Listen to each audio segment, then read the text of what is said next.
بسم اللہ الرحمن الرحیم۔ آج جگہ جگہ کرونا رویا جا رہا ہے۔ ہر جگہ کرونا کے بارے میں بات کی جا رہی ہے۔ کرونا ہے کیا، اس کے بارے میں طبیب حضرات کی کیا رائے ہے، اس کے بارے میں زیادہ تر آپ لوگ جانتے ہیں، لیکن اسلام میں اس کے بارے میں کیا شواہد ملتے ہیں، اس کے لیے میں بخاری شریف کی کتاب البیوع سے اور جو ہے ابو داؤد کی کتاب البیوع سے ایک حدیث آپ کے سامنے کوٹ کروں گا۔ حدیث کے راوی ہیں ان زید بن ثابت رضی اللہ تعالی عنہ۔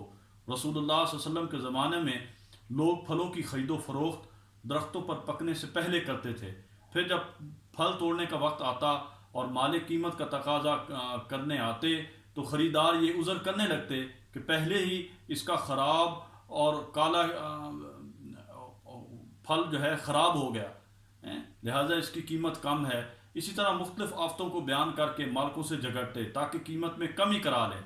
جب رسول اللہ صلی اللہ علیہ وسلم کے پاس اس طرح کے مقدمات بکثرت آنے لگے تو آپ صلی اللہ علیہ وسلم نے فرمایا، جب اس طرح جھگڑے ختم نہیں ہو سکتے تو تم لوگ بھی میوہ کے پکنے سے پہلے ان کو نہ بیچا کرو۔ گویا مقدمات کی کثرت کی وجہ سے آپ صلی اللہ علیہ وسلم نے یہ بطور مشورہ فرمایا تھا۔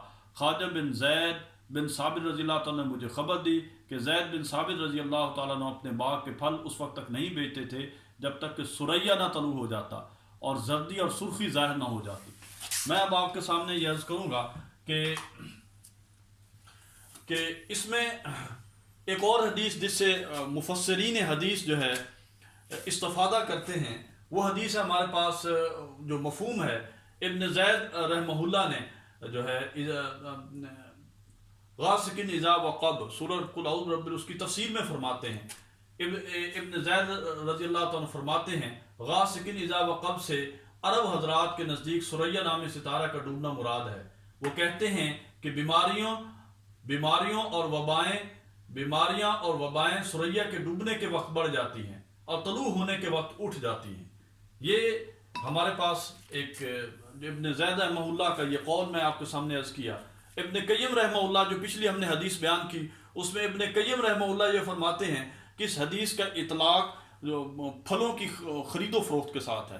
حضور علیہ الصلوۃ والسلام کی حدیث کا مفہوم یہ ہے کہ پھلوں کی خرید و فروخت اس وقت کی جائے جب وہ پک جائے، اور اس کے پکنے کا جو وقت ہے وہ ثریا ستارے کے ظاہر ہونے کا وقت ہے۔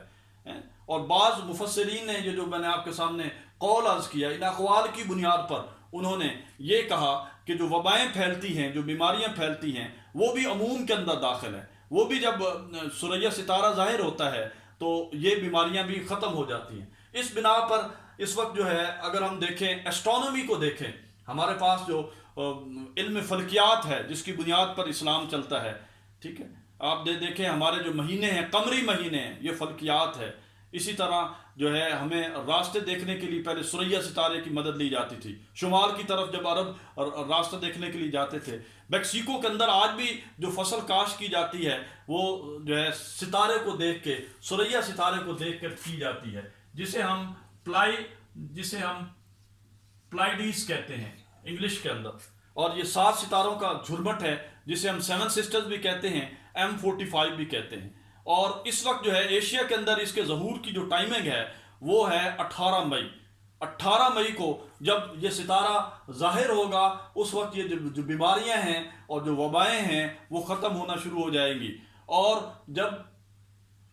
جبکہ نومبر کے درمیان میں اس کے طلوع کے اوقات ہیں یورپین کنٹریز کے اندر اور ٹھنڈے ممالک کے اندر، ان ممالک کے اندر جو ہے مغربی ممالک کے اندر اس کا جو ہے ان کے ہاں نومبر کے مڈ میں جو ہے یہ بیماریاں ختم ہونا شروع ہوں گی۔ اب میں آپ کے سامنے یہ عرض کروں گا کہ علم فلکیات بھی یہ کہتا ہے کہ 18 کے بعد، کیونکہ یونانی لوگ بھی اس ستارے پر یقین رکھتے تھے اور بعض کے لوگ بھی یقینی طور پر یہ ایک جو آپ یہ سمجھ لیں کہ یہ ایک استدلال ہے اس کو، اور یہ جو استدلال کیا گیا ہے آیا کہ یہ ٹھیک ہوتا ہے یا نہیں ہوتا یہ تو آنے والے وقتوں میں فیصلہ ہوگا، لیکن ہمیں جو فوکس کرنا ہے وہ یہ ہے کہ یقیناً جب یہ ستارہ ظاہر ہوگا 18 مئی کو ہمارے ملک میں، تو اس وقت کے بعد ہمیں یہ امید کرنی چاہیے کہ انشاءاللہ یہ جو بیماریاں اور یہ جو وبائیں، خصوصاً کرونا وبا جو دنیا کے اندر پھیلی ہوئی ہے، یہ ان علاقوں کے اندر ایشیا کے جو ممالک ہیں ان کے اندر ایسا ایسا کم ہونا شروع ہو جائے گی اور ایسا ایسا جو ہے یہ بالکل جو ہے ختم ہو جائے گی۔ اس میں پھر میں آپ سے جو اہم چیز ہے جو میں آپ سے عرض کرنا چاہتا ہوں وہ یہ ہے کہ پہلے جو اس کے اندر کچھ وظائف آپ کو میں آپ سے عرض کرنا چاہوں گا جو حفاظت کا ذریعہ ہیں. جیسے ہمارے پاس دعا ہے اعوذ بکلمات اللہ التامات من شر ما خلق، جو صبح شام پڑھے گا اللہ پاک اس کی حفاظت کریں گے. سورۃ فلق، سورۃ ناس، یہی جو اس کی تفسیر میں نے آپ کو یہ بتایا، یہ سورۃ فلق اور ناس جو ہے اگر 3 دفعہ صبح پڑھی جائیں، 3 دفعہ مغرب کے بعد پڑھی جائیں، سیاہ ستہ کی حدیثوں کے مطابق فرمایا یہ تمہیں ہر بلا سے، ہر بیماری سے بچانے کے لیے کافی ہے. اس کے علاوہ ایک اور مختصراً دعا حدیث کے اندر بتائی جاتی ہے، بسم اللہ الذی لا یضر مع اسمہ شیء فی الارض ولا فی السماء وهو السمیع العلیم.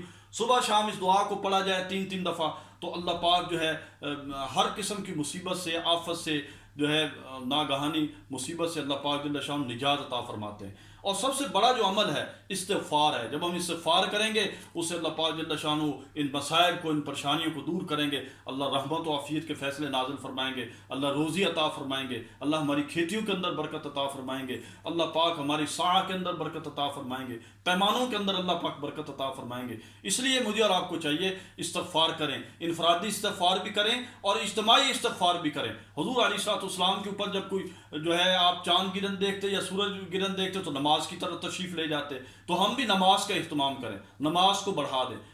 اس کے لیے اللہ پاک جل شانہ میں جو کچھ میں نے کہا سنا، اللہ پاک ہمیں اس پر عمل کرنے توفیق عطا فرمائے. اور اللہ پاک اس وقت جو مسائل کورونا کی شکل میں پوری دنیا کے اوپر آئے ہوئے ہیں، اللہ پاک جل شانہ اپنے فضل و کرم سے ان کو دور فرمائے اور سارے انسانوں کو اور مسلمانوں کو اس سے محفوظ فرمائے. اور اللہ پاک جل شانہ مسلمانوں کے مراکز دینیہ کو، بیت اللہ شریف کو، مسجد حرم شریف کو پھر سے آباد فرمائے اور ان سب جو مراکز ہیں ان کو ان اثرات سے محفوظ فرمائے. السلام علیکم ورحمۃ اللہ.